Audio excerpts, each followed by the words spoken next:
The Roboutian Heresy Chapter 3, Emperor's Children, the Perfect and the Broken. Broken upon the anvil of war and scarred forever by Dark Elder's blades, the Emperor's children are now the vengeful sons of a martyred emperor, fighting across the entire galaxy in the name of mankind with a cold fury and an endurance that few souls outside the Third Legion can match. 10,000 years after they were taken from joining in the heresy by Zeno's treachery, their thirst for vengeance is still just as strong, and the degenerate elders of Commorragh still look upon the emblem of the golden aquila with fear as they remember the terrible revenge already enacted. They are few in numbers, but each of them is an army of his own, and woe betide any who dare cross the path of Fulgrim's scions. Origins.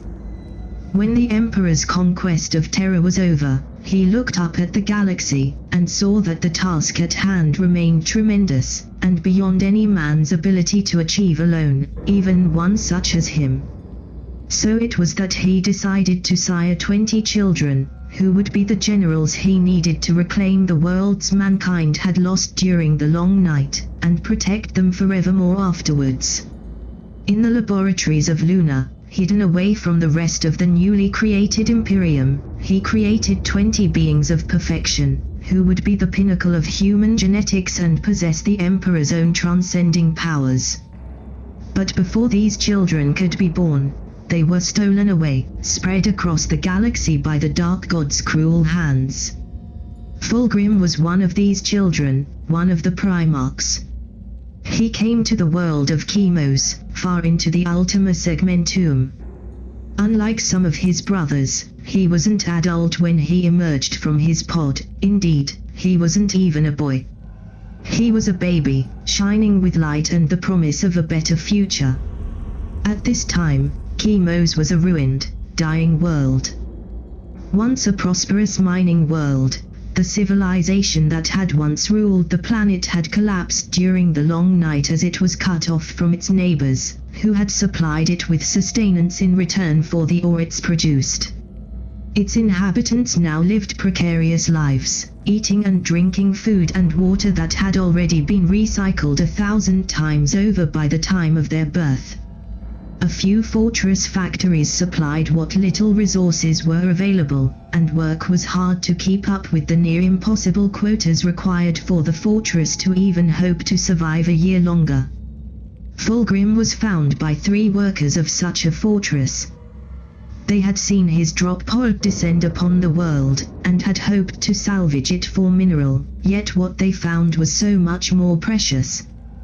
Where the young Primarch had arrived, the dry, dead earth was spraying water, a fountain of clear liquid the likes of which the human had never seen. Believing it to be a sign, and awed at the boy's beauty, they brought him to their home fortress. On Chemos, orphans were a weight that was usually discarded, but at the sight of Fulgrim, even the cold-hearted accountants called the caretakers who ruled the city couldn't bring themselves to do what was, according to the law of their forebears, their duty. Fulgrim was raised by the collectivity of his adoptive fortress factory, and at the age of 5 he was already accomplishing the work of 2 grown men. His true potential, however, laid in his genius intellect. In mere years, he inverted the entropic cycle into which Chemos had been trapped. He rediscovered abandoned settlements and mastered the technologies within, bringing a new golden age to the people of Chemos' entire culture and arts, long abandoned in the pursuit of simple survival, were founded anew. For the first time since the coming of the Age of Strife, the people of Chemos could go to sleep knowing the world would be a better place the next day. 50 years after Fulgrim's arrival, the Emperor arrived to Chemos. The Master of Mankind had been looking for his lost sons, and he could feel that one of them was on the prosperous planet. He descended upon Chemos, and was reunited with his estranged son. Fulgrim immediately knelt before the Emperor, recognizing him as his father. He and Chemos were welcomed into the fold of the Imperium, and the Primarch was brought to Terra, where he would be given command of the legion that had been created from his gene code. However, where the other legions numbered in the thousands, the Third Legion had been all but destroyed by an accident of unknown causes during its foundation. Less than 200 sons of Fulgrim remained, and they welcomed their father's return with great hope. What happened? Fulgrim's voice was tense, and his fists were tight. There was a thin, almost undetectable hint of emotion in his voice. In all the centuries to come, that emotion would only very rarely come back to haunt the Primarch, but in that moment, it was here, fear. Fulgrim was afraid that there had been a problem with his own genetics, that some flaw within himself had caused the near destruction of his legion. The Emperor saw the worries of his son, and shook his head. When he spoke, his voice was not the usual thundering boom of the warlord who commanded billion-strong armies, nor was it that of the overlord demanding obedience from cowed populations. It was simply the voice of a father, reassuring his son. Yet there was an hint of sorrow in his eyes. Treachery, my son. Treachery of the blackest kind. Fulgrim gave a great speech to the gathered warriors, telling them that they would rise from their current precarious situation. He claimed that they were the children of the Emperor, cast in his own perfect image, and that they would never fail him. Many present were shocked by Fulgrim's use of the Emperor's name in his legion's heraldry, but the Emperor indulged his son with a smile, and even allowed the newly renamed Emperor's children to wear the symbol of the Aquila upon their armor, an honor unique amongst the legion's Astartes, even to this day, 10,000 years later. With their Primarch whom they called the Phoenician, in reference to the creature of legend who could rise from its own ashes at their head, the sons of the Third Legion were ready to assume their rightful place into the Great Crusade. The Great Crusade. Despite Fulgrim's desire to prove his worth to his father, his legion was simply not numerous enough to be sent on the front alone. By the Emperor's own decree, it was assigned to assisting the 16th Legion, the Lunar Wolves of Horus Lupercal.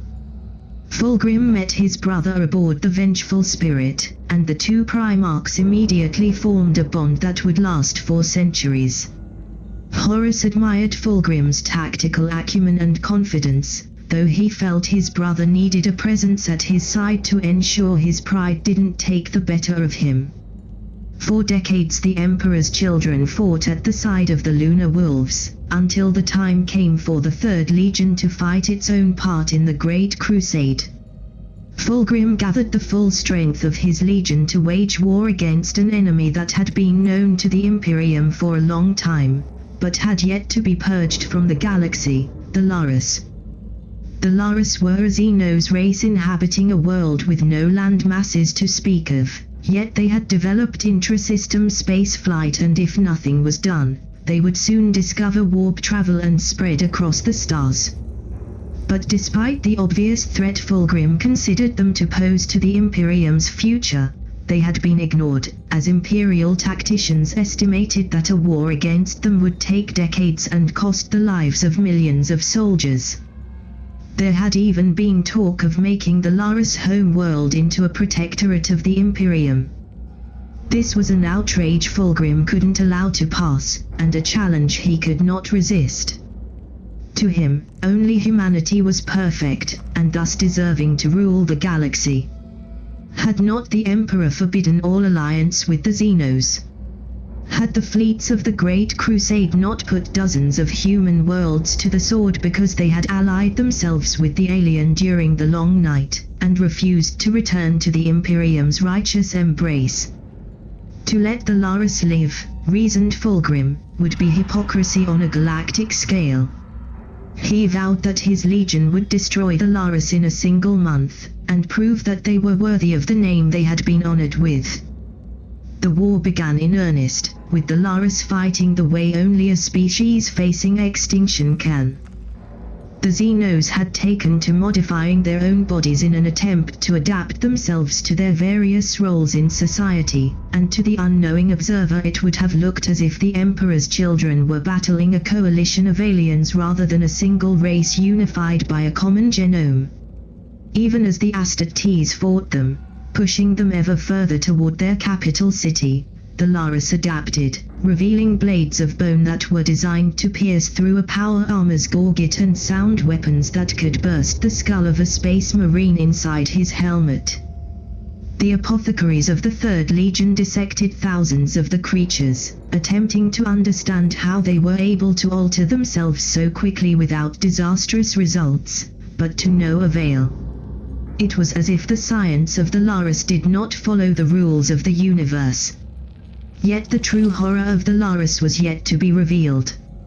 As the campaign approached its climax, Fulgrim himself led the final assault on what had been identified to be the Laris' most defended stronghold.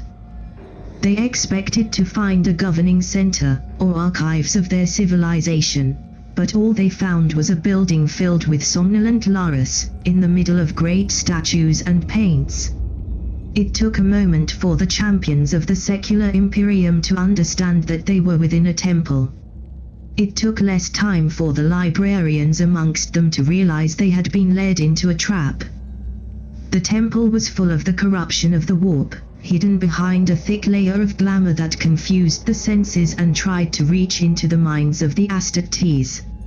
Enraged by the deception, Fulgrim ordered the temple be purged by bolter and blade, before his fleet raised it from orbit. As the Emperor's children turned their weapons on the entranced Laris, the Sea of Souls stirred, and an host of creatures from the beyond incarnated themselves into the flesh of their worshippers. Fulgrim and his Phoenix Guard fought against an army of monstrosities, refusing to listen to the lies they were shouting at them. When they finally emerged from the temple, half of them had been lost, and the Lord Commander Vespasian rested in the arms of Fulgrim, grievously wounded by a whispering blade carried by one of the incorporeal abominations. Victory belonged to the Emperor's children, but it rang hollow, as they had lost too many of their warriors, and were ultimately denied the prize they had fought for when Fulgrim grimly ordered the entire world be destroyed by his fleet. Vespasian himself, one of Fulgrim's closest advisors, took years to recover from his wound, and ultimately needed the help of the Thousand Sons' arcane secrets to heal fully. He was lying down in the Apothecarian, with the one man he thought could save him standing near him. Too long had he waited. The whispers never ceased now, and in the rare times he could even understand their meaning, they made his blood run cold with revulsion. "Can you describe the weapon that did this to you?" asked the apothecary. Vespasian couldn't. He remembered the blade all too well, as did he remember the abomination that had wielded it, yet he found that he could not speak the words. Something was blocking his tongue, preventing him from speaking. Panic, the alien sensation he had not known in decades, crept into his mind, and he started at the Thousand Sons emissary, desperately trying to convene the sense of helplessness that was befalling him. He had tried to do the same with all the apothecaries of his legion, but they hadn't understood. They had simply assumed he was going in shock and there had been no librarian nearby to pick up his thoughts. They were forbidden in the Apothecarian, to avoid the pressure of too much pain on their senses, and Vespasian hadn't been able to leave the damn place in years. This joint mission with the Thousand Sons, it was his only chance. At once, it seemed, the apothecary understood. He called for his brothers, while focusing his powers on relaxing the Lord Commander's muscles. An instant later, the doors of the Apothecarian aboard the Andronicus opened to let a full squad of the 15th Legion enter, carrying the staves of their office. Vespasian heard something within him, something that had once been great, that had once been promised power over the stars and the fate of the galaxy, but was now reduced to a single fragment of its former glory, trapped in the body of a legionary that would never allow it control, scream in despair at the sight. A feral, hateful smile formed on Vespasian's lips at the thought sound. For many years after the cleansing of Lyran, the Emperor's children performed their duties in the Great Crusade, earning many honors for their martial prowess and tactical skills. Horus himself would often praise his brother's legion, and claim that as long as he, Fulgrim and Sanguinius stood together, there was no foe in the galaxy that could stop them. When the first Primarch was elevated to the rank of War Master on Alinor, Fulgrim congratulated him warmly, and promised to help him at the best he could in his new duties. He helped him smooth things with those of his brothers who thought they would have been a better choice, and his legion helped support the Sons of Horus expeditions across the galaxy while their father assumed the mantle of commander of the Great Crusade. At times, however, the Emperor's children's confidence and their quest for utmost perfection in performing their duties would be perceived as arrogance by the other troops of the Great Crusade, including some of their brothers in the legions. While Fulgrim had an excellent relationship with his brother Ferrus Manus, the two Primarchs having first met in the forges of Terra and gifted each other with godly weapons of untold majesty, he was mocked by Lemonruss and Angron, who considered him to be more at his place in an art gallery than on a battlefield. Roboutian Guilliman called Fulgrim upon the so-called arrogance of his warriors, warning his brother that pride goeth before a fall, while Vulcan's salamanders simply refused to fight alongside the Third Legion. The eager acceptance that Fulgrim showed of the remembrancers did little to raise his brother's opinion of him, but the Phoenician knew the value of art, having seen on Chemos how hollow the lives of human beings could be without it. Besides Horus and Ferrus Manus, the one brother Fulgrim was the closest to was Conrad Cuz, the Lord of the Night Lords. Fulgrim had been with the Emperor when they had discovered the savior of Nostramo, and the two of them had been friends ever since. On Cherort, it was Fulgrim who prevented Conrad from killing Rugal when he was enraged by the 7th Primarch's exactions, an act that the Phoenician would regret greatly many years later. Fulgrim was also a friend of Magnus, of whom he admired the culture and philosophy. The Phoenician had learned the value of the librarians during the cleansing of Lyran, and when the Council of Nicaea gathered, he spoke in favor of the Librius with great passion before his brothers and father, reminding them of the horrors that dwelled behind the walls of reality, and how the legions needed to be prepared to face them. While his position earned him the enmity of Mortarion and Corax, as well as renewed the one he had with Russ, Fulgrim was convinced he had done the right thing. He was vindicated when the Emperor delivered his judgment, though the reaction of Russ cast a dark shadow of the events of this day. The Trap. 200 years after the beginning of the Great Crusade, Fulgrim received a call for help from his brother Manus.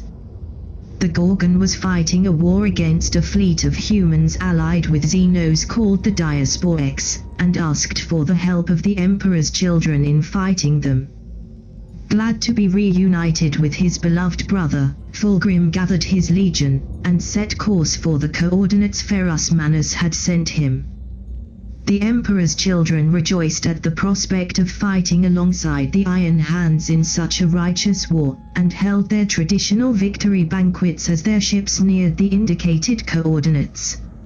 It would be the last time such a banquet was ever held by the Third Legion. When the fleet emerged from the void, neither the Iron Hands nor the Diasporics were anywhere in the near vicinity. Checks on the galactic charts confirmed that they were at the rendezvous point, but there was no sign of the 10th Legion. For weeks, the Emperor's children searched for their cousins, sending astropathic messages through the increasingly agitated Empyrean and ships to scout the nearby systems. Perhaps the Iron Hand's message had been altered by the warp, and they were a few parsecs away. Then, 30 days after the fleet's arrival, the void opened. Thousands of ships emerged from absolute darkness, bearing the emblems of 100 noble houses of the dark kin of the Elders. As one, the raiders plunged upon the pride of the Emperor, the flagship of the Third Legion. They cut it apart, and sent thousands of warriors aboard. Caught by surprise, dispersed across several systems in their quest for the Iron Hands, the rest of the fleet could only watch in horror and listen to increasingly desperate Vox transmission and astropathic sendings as they rushed toward the incursion. By the time they arrived, it was too late. The pride of the Emperor's corpse hung in the void like a dead animal. The raiders captured hundreds of their brothers, including the Primarch himself. Fulgrim was on the deck of the Pride of the Emperor when the Dark Elders came. He knew of the Elders and their twin kinds. Those who lived aboard their craft worlds, only ever interfering with the Imperium when their own interests commanded them to do so, according to their incomprehensible designs, and those who raided human settlements for slaves and slaughter. He recognized the fleet as a gathering of the second category, but it made no sense. Never before had the pirate elders ever been seen in such numbers, and never before had they dared to attack a legion. Why? He asked under his breath. His mind, the genial mind of a Primarch, couldn't understand the situation. The only thing he knew for certain was that this was a trap, but how? Did the elders send the message that had borne his brother's sigils? "My lord," said one of the officers. "We are being hailed by the enemy fleet. Open it." The voice of the Xenos was like the sound of broken glass piercing the skin. Even behind its alien tone, Fulgrim could feel the unbearable hatred that burned within the speaker. "Chosen of she who thirsts," hissed the creature. "Disgusting monkey who would whore yourselves away to the goddess of Tez. We are the lords of Commorragh, the princes of the Dark City, the true rulers of this galaxy." "What do you want?" asked Fulgrim. "We want you, son of a false god and puppet of one born of our own blood. We want your life and your death. Your screams will feed us, the agonies of your sons will warm our blood in the cold void. And when you finally die, she who thirsts will be denied her champion." Centuries later, the Imperial historians would attempt to unravel the reasons behind the Dark Elders' actions. Interrogation of prisoners would reveal that the Dark Elders believed the Emperor's children were on their way to fall to the dark god known to the Imperium as Slanesh, the god of pain and pleasure, born of the fall of the Elders and eternal curse of their dying species. Why they would ever believe that the noble sons of Fulgrim would ever stoop so low remains a mystery, but the mind of the Xenos is unknowable to the loyal subject of the Imperium. Theories abound, though the Dark Elders were manipulated by the rebels, who were performing the Istvan III atrocity at the precise moment of the Xenos' arrival, or the Emperor's children were initially targeted by the ruinous powers for corruption before proving that they would never ally themselves with chaos and forcing the Dark Gods to change their plans. Only the Emperor may know the truth, and perhaps Guilliman in his stasis casket. Regardless of the reason behind the Dark Elders' assault, the rest of the Emperor's children reacted violently to their father's abduction. Hundreds of ships launched themselves at the Xenos' pursuit, and entered the fabled woodway by the gates used by the Elders. The moment they did so, however, they were lost in a realm that wasn't reality and wasn't the warp, one where they had no idea how to navigate. The trap had been sprung, and the Emperor's children would now suffer the long agonies of what would come to be called the Bleeding War. The Bleeding War. Trapped in the woodway, unable to understand what was happening to them, and deprived of their Primarch, the Emperor's children nonetheless fought on. Their librarians managed to understand some of the rules of this strange dimension they had found themselves stranded in, and they led the Legion toward the Dark Elders by following the trails of pain and agony they left in their wake. Even there, in a place where the warp's presence was reduced to the few tendrils of it that passed through the cracks, the stench of the Xenos could still be detected.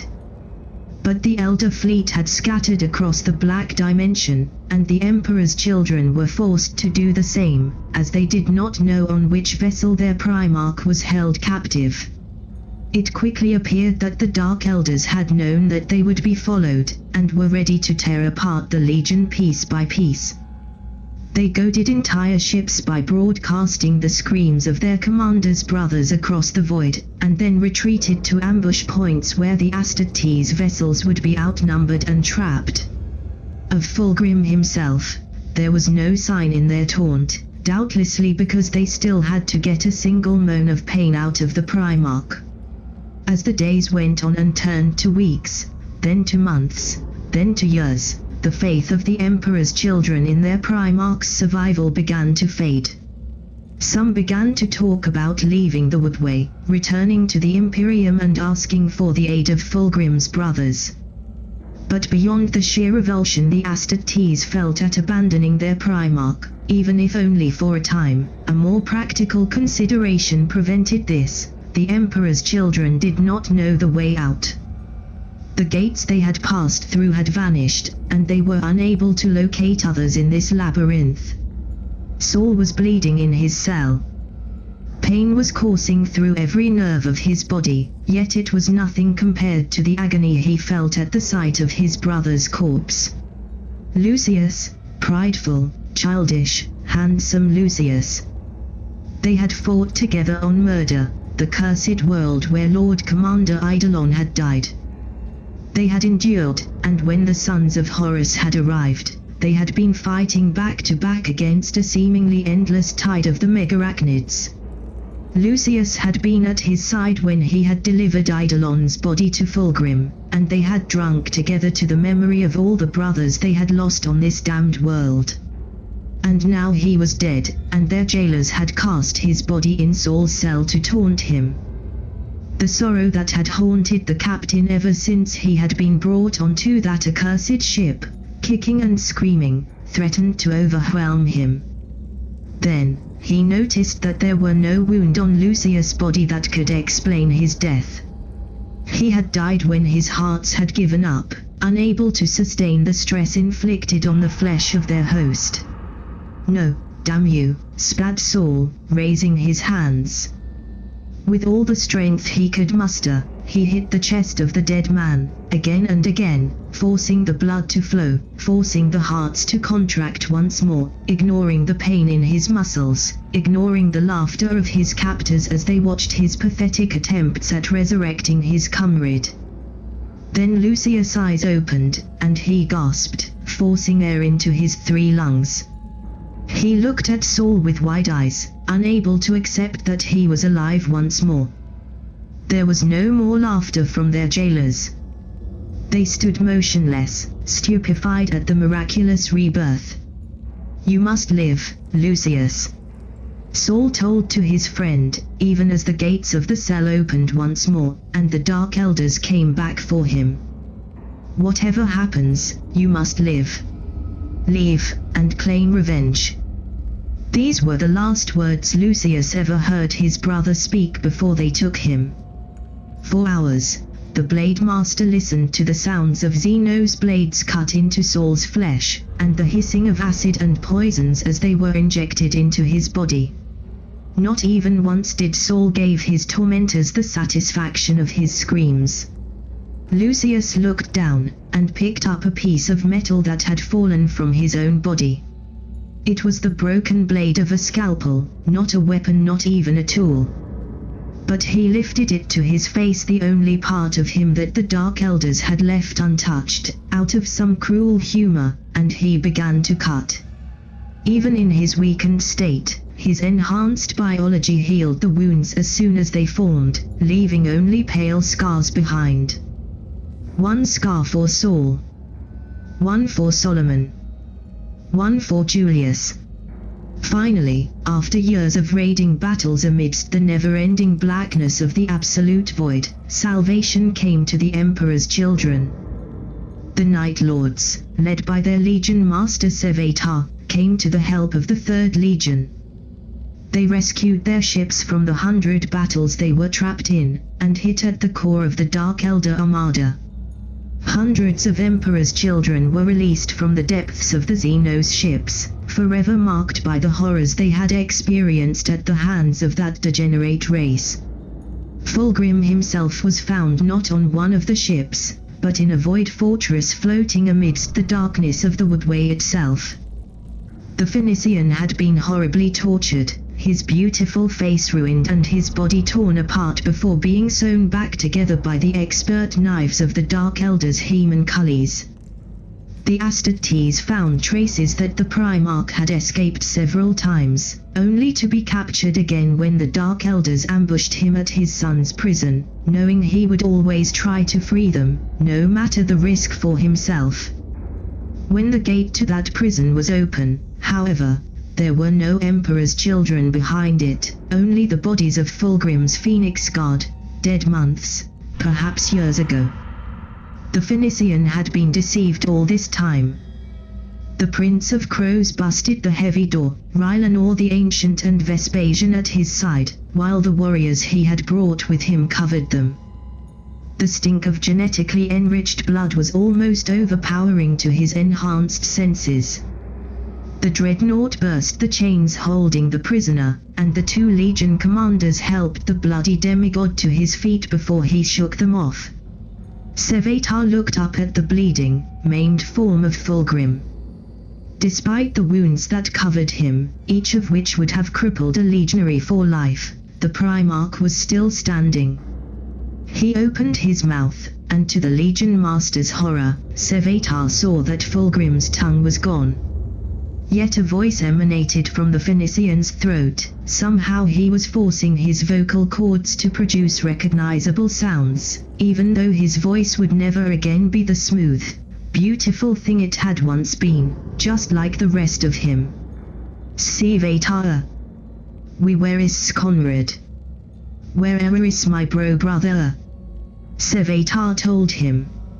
He told him of Guilliman's treachery, of the Istvan V atrocity.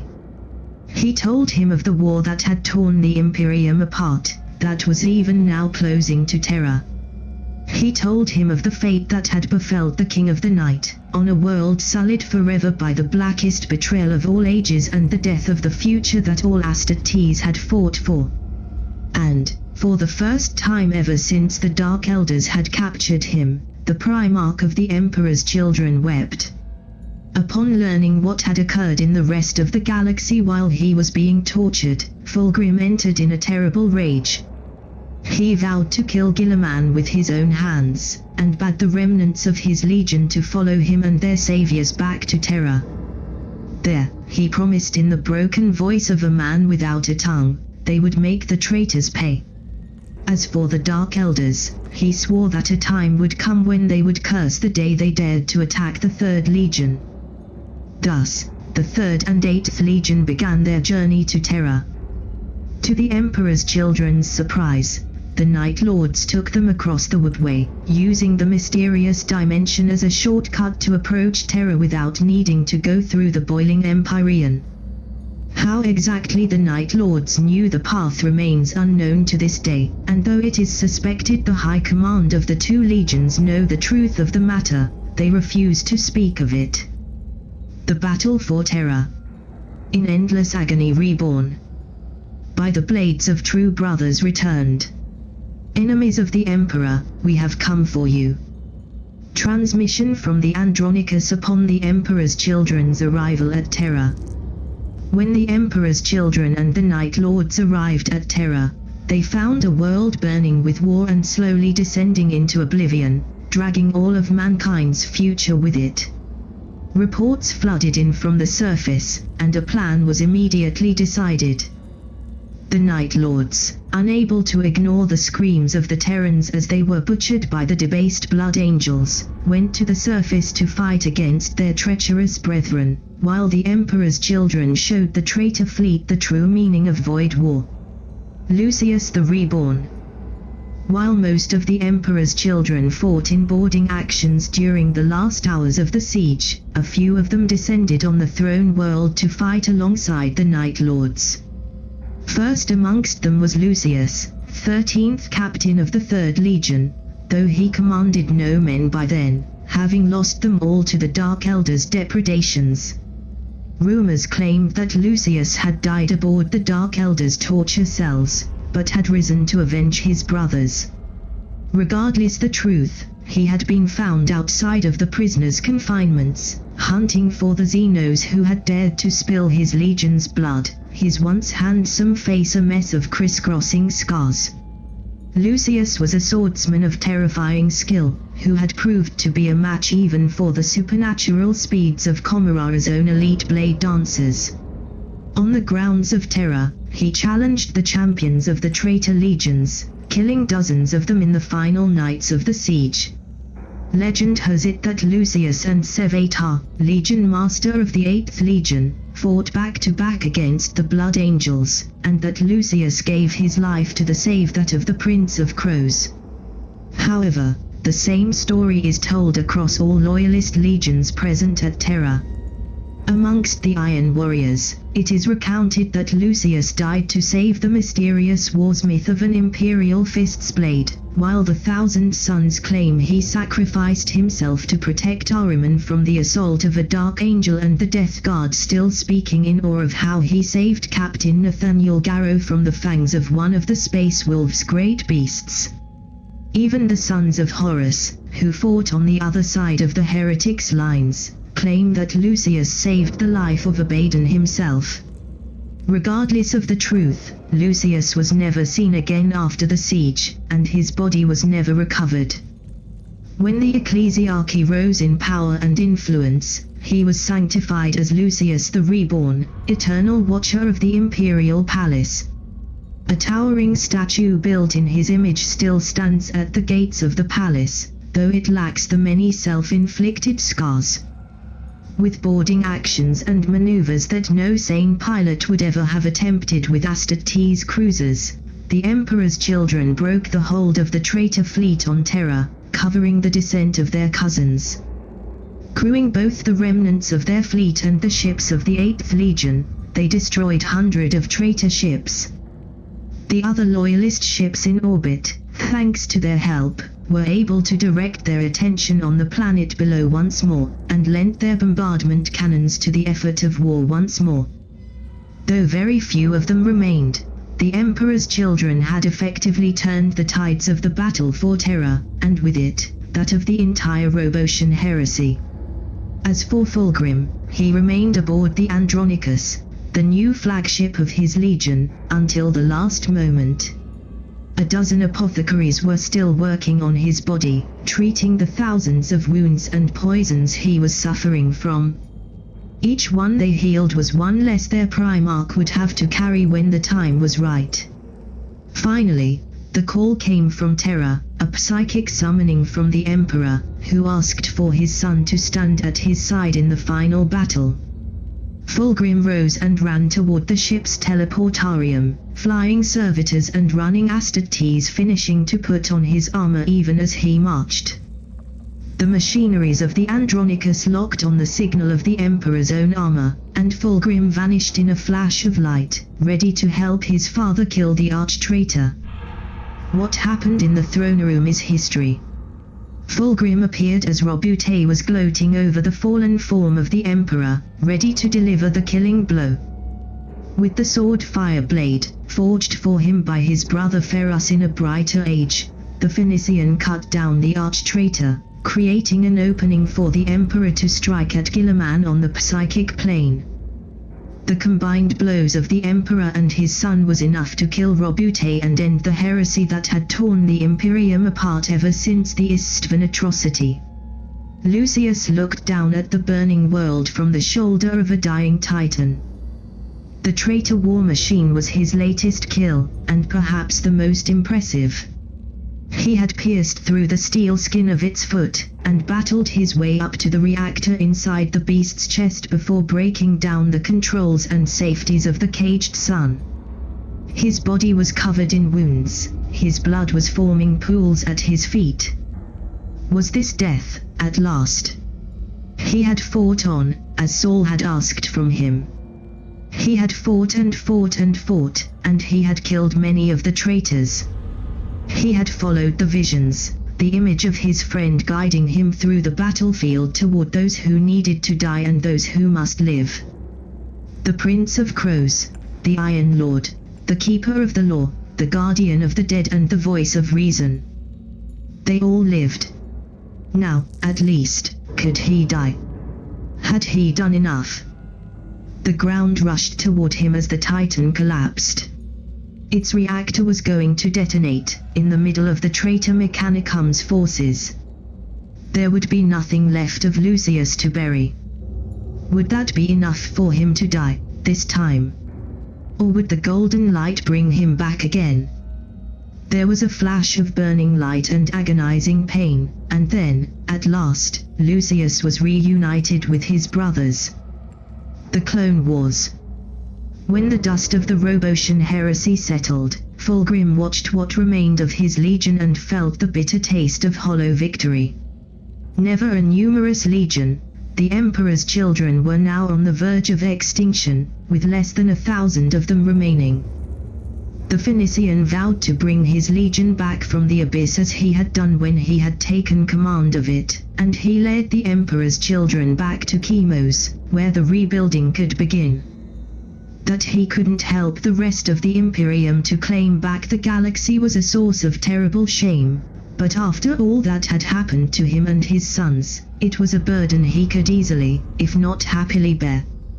For 100 years he rebuilt his legion, allowing his remaining apothecaries to extract fresh genetic material from his body and implant it within the youths of Chemos, raising a new generation of Emperor's children. Despite the demands of many of his warriors, he refused to lower the standards of his legion, as most of the other loyalist legions did in the aftermath of the Roboutian Heresy. The newly elevated Astartes fought in the Ultima Segmentum in the Purge, reclaiming worlds that had been conquered by the traitors or had taken advantage of the rebellion to secede from the Imperium. The ranks of the Emperor's children swelled again, albeit slowly, and once more it seemed the Third Legion had risen from the ashes of its destruction. Then, one day, a message came from the iron cages around the Eye of Terra. An host of nightmarish creatures had emerged from it, twisted, malformed creatures that bore uncanny resemblance with Astartes, fighting at the side of Blood Angels Warbans and led by a space marine bearing the colors of the Emperor's children. Worse, dissections of the monsters had revealed that they bore traces of Sons of Horus genetic material. It appeared that, after the fall of Roboute and the end of the Heresy, the Blood Angels had returned to Baal with the corpse of Horus Lupercal. They had intended to strip bare their fortresses and holdings before continuing to the Eye of Terra, where their reborn demon Primarch waited for them. But they had found more than what they had left. Fabius Bile, former chief apothecary of the Third Legion, was waiting for them. Fabius had thrown off his allegiance to the Emperor's children, and now pursued his own goals. He had offered an alliance to the Ninth Legion, and the Blood Angels had accepted to bring him before their Lord Sanguinius. Fabius Bile, the Clone Lord. When Roboute called for his brothers to rise against the Emperor, the legions themselves were divided. But while individual warriors of the traitor legions remained true to their oath, so too did some of the loyalist Primarch's sons turn against the Emperor, and more Astartes have turned from the Imperium's light in the millennia. They are a smear upon their legion's honor, and are hunted mercilessly by their erstwhile brothers, who seek to purge the galaxy of their hateful presence. Yet of all the thousands of renegades who have walked the stars, none is more hated and feared than Fabius Bile. Once an apothecary of the Emperor's children, he is now a ravenous madman whose knowledge of biology has been turned to the darkest ends. During the first stages of the Bleeding War, Fabius was one of the many Emperor's children captured by the Dark Elders. What exactly happened to him is unknown, but it is whispered that after he was driven mad by the Xenos tortures, the apothecary came to impress even the Dark Elders' blasphemous alchemists with his cruelty and his intellect, turning on his own brethren for his experiments. Tales of the survivors rescued from Xenos ships soured Fulgrim's mind even further, as the Primarch was disgusted that one of his own sons could stoop so low. Fabius was presumed dead when the Dark Elders were repelled by the Night Lords, but it was not so. Even after the Clone Wars, he has been sighted alongside forces of the Blood Angels and Raven Guard, seeking the genetic lore of the latter and hoping to claim the gene seed of the fallen foes of the former. He is rumored to have sold his services to all of the 9 traitor legions at some point in time, helping them replenish their numbers in return for genetic material or blasphemous secrets. His exact goals are unknown, but it is rumored that he desires to create a perfect being, who would surpass even the Emperor in its glory. The Inquisition has had a kill-on-sight order against him standing since the dawn of the Clone Wars, and even though Fabius' death has been reported several times, it is still standing, since the one who calls himself Primogenitor has always returned. In the Eye of Terra, Fabius had struck a deal with the demon Primarch of Slaanesh. He was allowed to study the corpse of Horus Lupercal, and from its harvested flesh he had created thousands of clones. Most of them hadn't survived gestation, but many had reached adulthood, though they were so deformed that even the infamous spawn Marines of the Raven Guard were superior, pristine beings compared to them. Looking at the results of Fabius' experiments, Sanguinius had laughed at the insult to his fallen brother's memory, and granted a portion of his legion to the Primogenitor. Seeking to harvest the genetic material of loyalist legions, untainted by the touch of chaos, Fabius had led the cloned hordes and the warbands of Blood Angels out of the Eye, piercing through the iron cages and establishing a kingdom spanning dozens of worlds. Thus began the Clone Wars. When the news reached Fulgrim, he felt a level of hatred he had not felt since learning of Roboutian's treachery. He called all of his legion to him, leaving only a token force at Chemos, and traveled straight toward the front lines of this new war. There, he met with the sons of Horus and a coordinated force of the other loyalist legions. While there was some suspicions directed against the Emperor's children, it was quickly banished by the fury with which they fought against Fabius' abominations. Together, the 3rd and 16th Legion broke through the heretics' lines, and assaulted the world upon which Fabius Bile was conducting his blasphemous experiments. While the sons of Horus laid waste to the cloning facilities and reclaimed the remains of their fallen father, Fulgrim sought Fabius to kill him with his own hands. The Phoenician pursued his quarry across the entire city, finally cornering him in a great tower filled with incubation pods.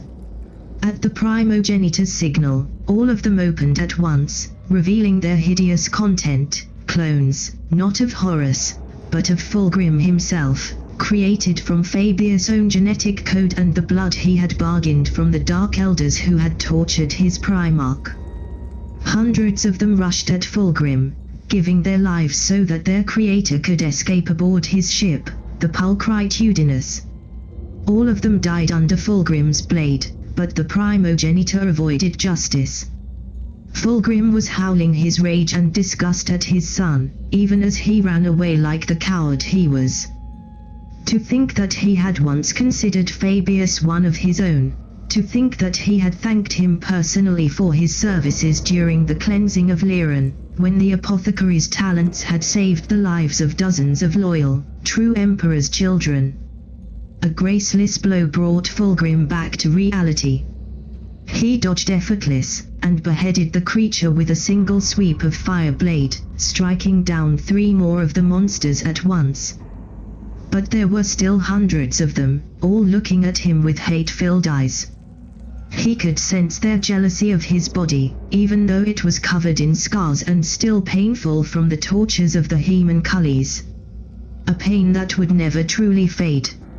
Some of them lacked a limb or had too many, others had 3 eyes or had smooth faces with no orifices.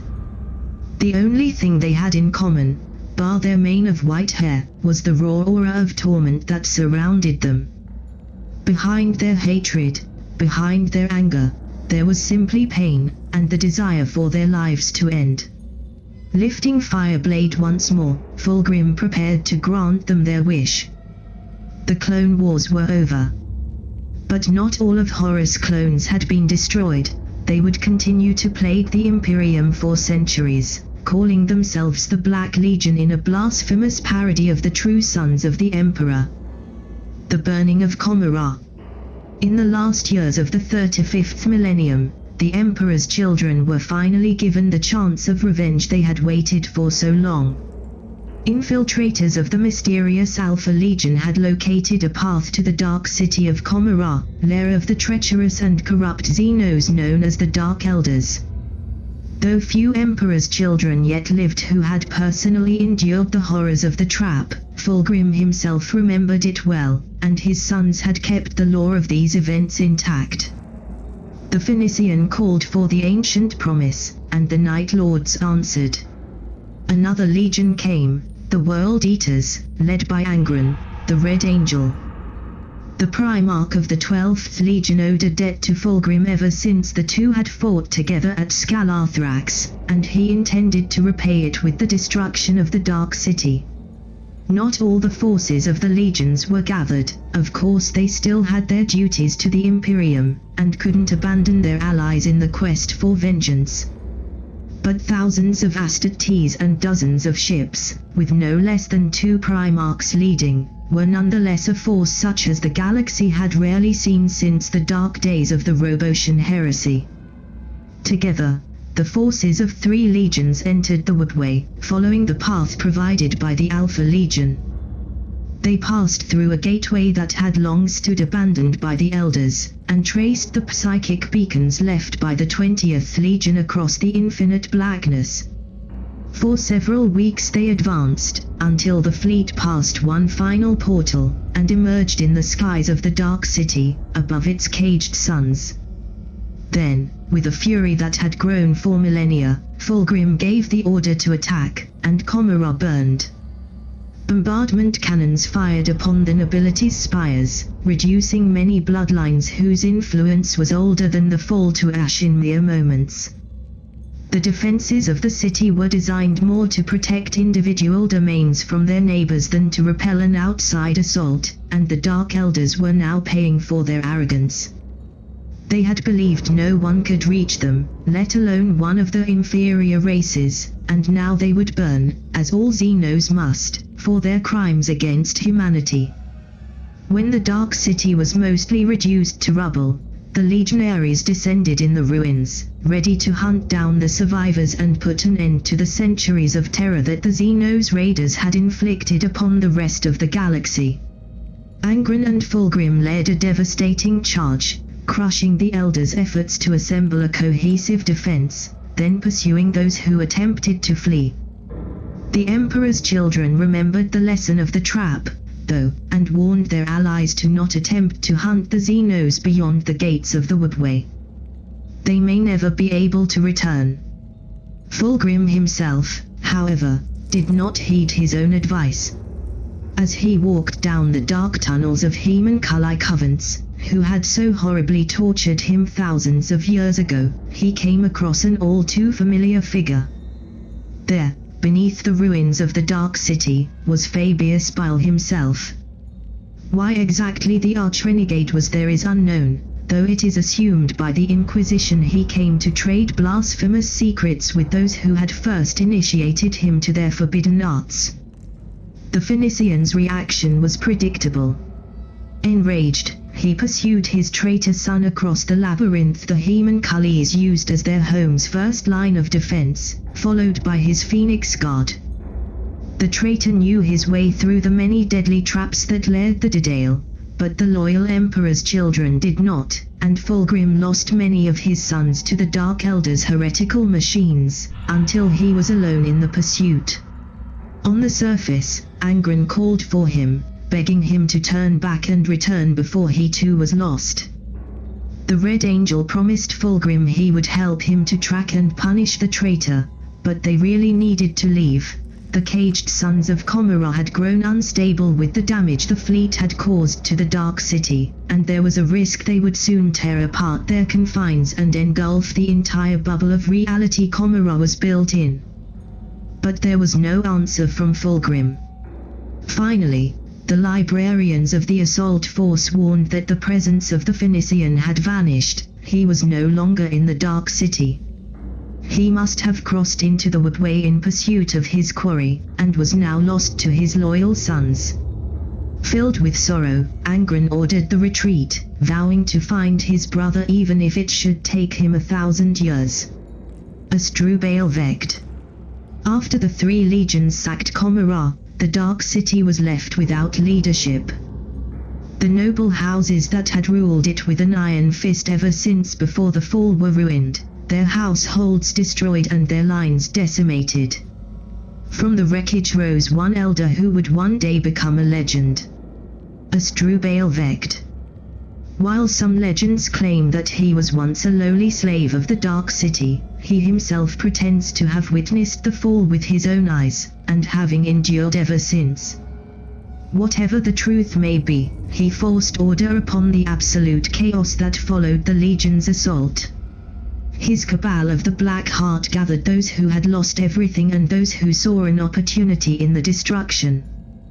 With thousands of warriors under his command, he was able to impose himself as the supreme overlord of Commorragh, and replaced the ancient noble houses by the cabals, an unforgiving meritocracy where only one's own cunning, strength and brutality mattered. Slowly, the Dark City reclaimed the influence and wealth it had lost, though it still warily stays away from the worlds under the Emperor's children's protection. In time, Asdrubal has added much of the other dominions of the Dark Elders to Commorragh. In the 41st millennium, only one other elder possessed enough power and resources to be considered his rival, Eluric, Tyrant of Shardom. Despite a great many attempts, neither of the two have managed to kill the other so far, and they are currently in an uneasy truce, each waiting for the other's inevitable betrayal while waiting for the first sign of weakness to strike first. Organization. The Brotherhood of the Silent Scream. Marius Virosian, captain of the 3rd Company of the Emperor's Children, was one of Fulgrim's most devoted warriors. During the Bleeding War, he fought harder than any other Emperor's children to deliver his Primarch from his imprisonment, but never managed to reach him. By a cruel twist of fate, when the Night Lords arrived and freed Fulgrim, Marius was recovering from the grievous wounds he had sustained in a previous, failed attempt. His shame at not being here to rescue his Primarch burned deep within him, and he cut off his own tongue as penance for his perceived wrongdoings, despite his brother's words. Many other warriors did the same, and they came to be known as the Brotherhood of the Silent Scream. At the Siege of Terra, the 100 of them boarded the Iron Hand's vessel Sisypheum, and killed hundreds of the traitor marines before being forced to retreat as the ship prepared to run from the Sol system. Across the centuries, clad in the unpainted, uncleaned armor of their shame, the Brotherhood of the Silent Scream would endure.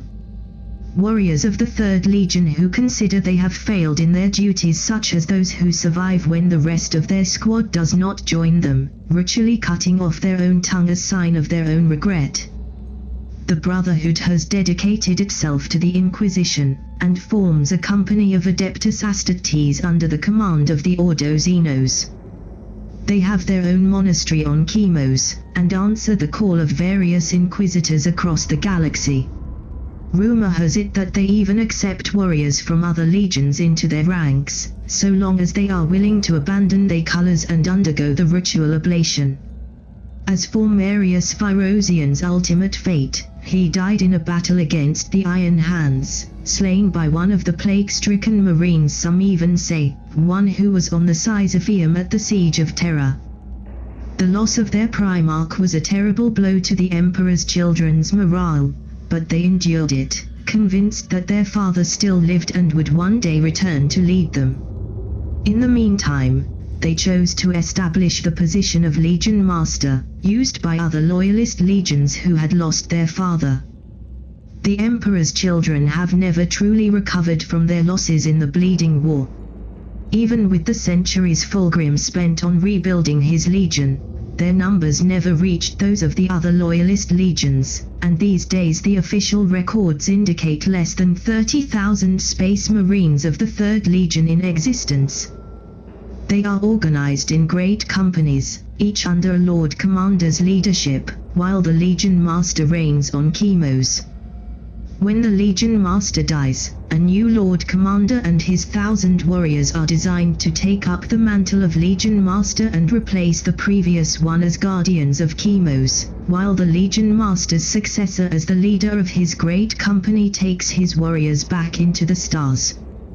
While it may seem a waste to consign 1,000 warriors to guarding duty for what can last centuries, the repeated assaults from warbands of Ultramarines or other traitor legions make the protection of Chemos one of the 3rd Legion's priorities. Each great company is arranged in 10 companies, with 9 captains each commanding up to 100 warriors, while the Lord Commander leads the elite of his troops to battle. The assignments of each great company is decided by the Lord Commander, though the Legion Master, to whom most of the demands for help are addressed, has ultimate authority over the Lord Commanders and can order them to go where he believes they will be the most useful to the Imperium. Beliefs. We bleed. We endure. And in enduring, we grow strong. Mantra of the Emperor's children. Long gone are the proud dignity and the noble countenance of the Emperor's children. In the moors of the Bleeding War, they were shown the darkest, most ignoble side of themselves. They saw the same bitter lesson they had taught the Lares: nobility and glory were vain, useless things when cornered with the threat of extinction. One would do many, many things to avoid it. Yet unlike the twisted Xenos, the Emperor's children did not fall into the abyss that is chaos, nor did they betray their very nature in a desperate bid to adapt to what the fates had cast against them. Instead, they endured, and gained strength in the trials they went through. The sons of Fulgrim believe that it is their duty as Astartes to suffer so that the rest of the Imperium will not have to. Just as the Emperor endures untold torments on his golden throne for the good of humanity, so too must his children endure the duty that he has given to them. As enhanced superhumans with the Emperor's gift flowing through their veins, they are capable of recovering from what would kill or cripple a mortal man, and everything that fails to kill them only makes them stronger. Each battle, each scar, each defeat even, is but a lesson to learn so that they will be ready next time. The Legion almost died before it was born, but was resurrected by Fulgrim's arrival, and was again almost destroyed by the Dark Elders, but they claimed their vengeance. To be a son of Fulgrim is to fight, to know loss, to grow stronger, and to claim revenge. Combat Doctrine. Just as their beliefs, the tactics of the Emperor's children have changed much since before the heresy. While before they took great pride in fighting alone, or only alongside brother legionaries, necessity has changed these habits. Now the Emperor's children fight at the side of great regiments of the Imperial Guard, back to back with the common humans.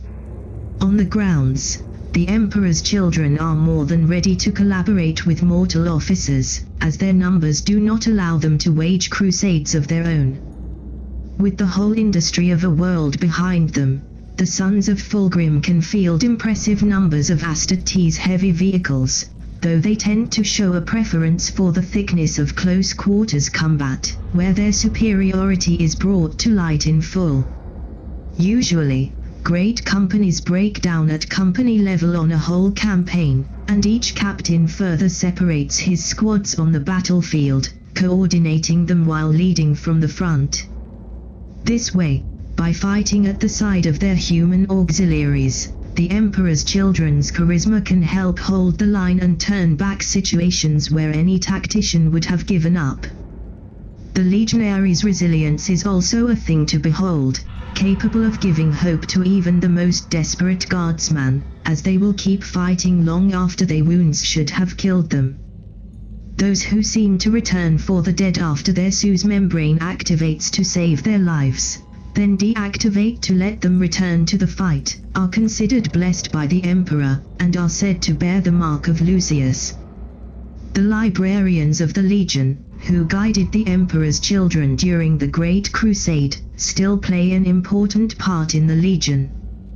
They are trained into channeling the suffering inflicted by the enemy, to use it to push themselves and those around him to greater heights of heroism and sacrifice, or unleash it upon their enemies in streams of warp fire and thunder.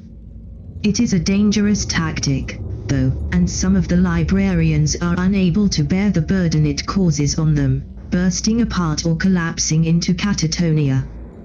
Training to avoid this is extensive, but difficult to perform, as the Emperor's children would never inflict torture on anyone. Instead, the initiates of the Librius are taken to field hospitals in war zones, learning to focus the pain of thousands into a single blow against those responsible for it. In space, the Emperor's children are a force to be reckoned with, the teachings of the Bleeding War still fresh in their memory. Void tactics are one of the Legion's speciality, another being the boarding actions that they perform with a ruthless efficiency that many a traitor or Xenos has come to curse over the millennia. Homeworld. Chemos, in the Ultima Segmentum, is still the homeworld of the Emperor's children. Reborn under Fulgrim's guidance all those millennia ago, it has prospered ever since under the rule of the Primarch's sons. The entire world is dedicated to supplying the Third Legion with all that it needs to continue fighting the many wars of the Imperium: ammunition, weapons, armor and recruits. Dozens of city-states have been built, replacing the fortress factories with beautiful architectural wonders. They compete to produce the most interesting recruits in great tournaments that host thousands of young men fighting in arenas in the hope of catching the eye of the Legion's envoys. Unlike most worlds with its level of productivity, Chemos is still a verdant planet, following a very precise balance designed by Fulgrim himself. That balance, however, has grown increasingly erratic in the late centuries, ever since the latest raid of the vengeful Ultramarines attacked the world itself with bioweapons that devastated an entire landmass and reduced one of the great forests to a dead, poisoned land. The Forbidden Vault. Deep beneath the surface of Chemos, under the fortress of the Legion, rests the greatest secret of the Emperor's children. There, gathered through hundreds of years, is a repository of all the information gained about the arch-renegade Fabius Bile, including notes and schematics written by the madman himself. Sealed beneath 12 layers of adamantium doors and purity seals, very few are allowed to go in, and only those who are hunting Bile or have something to add to it can be granted permission to enter it by the current Legion Master. No one outside of the Legion's commanding circle and the few brothers who have come near to slaying Fabius themselves know of the Forbidden Vault's existence. A few inquisitors of the Ordo Hereticus and Malus have been allowed to enter it, under vows of secrecy that would turn the entire Legion against them if they were ever broken. The prudence of the Legion is understandable. The secrets of Fabius Bile have corrupted many legionaries who have fallen prey to his deviant philosophy during the millennia, and countless mortals have made dealings with the primogenitor, only to curse their own foolishness when their kingdoms were destroyed by the cloned armies with which they were built. Recruitment and Geneseed.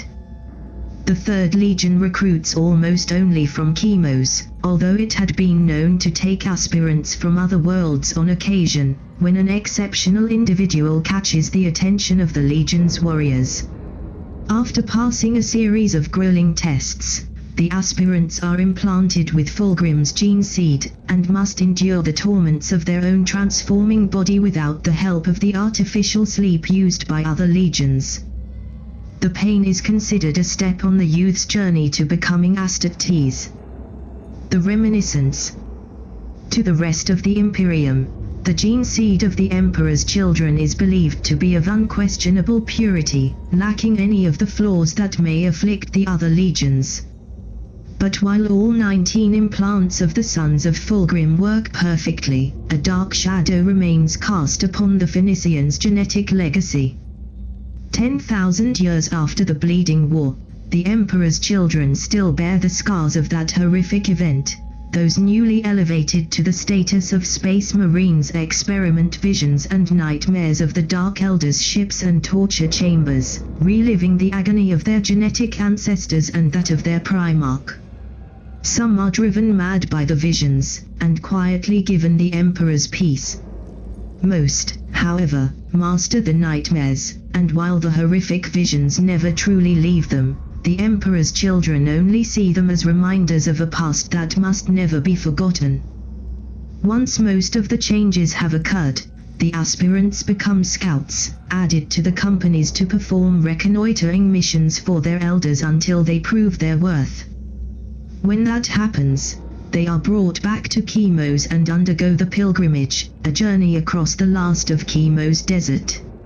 Left alone at the border with only the clothes on their back and a canteen of racid water, they must cross the wastelands and reach the oasis created by Fulgrim's arrival millennia ago. The journey is difficult in his own right, but what truly makes it a trial worthy of being the last step before full induction into the Legion lies elsewhere. Too few of the initiates survive the journey for it to be simply an ordinary wasteland, and while the wards placed around the area clearly prevent any intrusion, they also seem to be designed to keep something from escaping. Regardless of what is there, once the initiate reaches the outpost at the oasis, he is taken back to the fortress, where he receives his final implants and his armor, before being formally introduced into the Emperor's children in a great ceremony. Jahar was scared. Fear was supposed to have been purged from his mind, but he thought that even a veteran Space Marine would be scared in his place.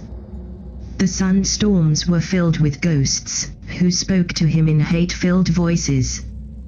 That was nothing new. As a scout, Jahar had faced the madness of the warp before. Even if it shocked him to see it on Chemos, he could still endure it. No, what truly terrified him was what the voices were saying. They were telling him of a galaxy where hope was dead and truth had been buried, where the Emperor's children were monsters who preyed upon the weak and reveled in torment. They showed him a tall man, wearing the colors of the Third Legion, but hideously defaced by the touch of chaos and surrounded by the never-ending screams of the dead and damned. And the face was his own. Battlecry. The main battle cry of the Emperor's children is the same one they used during the Great Crusade, Children of the Emperor. Death to his foes. When facing the hated Dark Elders, they use Remember Commorragh and Fulgrim lives. Against the traitor Legion of the Iron Hands, they scream death to the Gorgon, and show yet increased fury they still remember who it was that betrayed their Primarch and left him to the Dark Elders' clutches.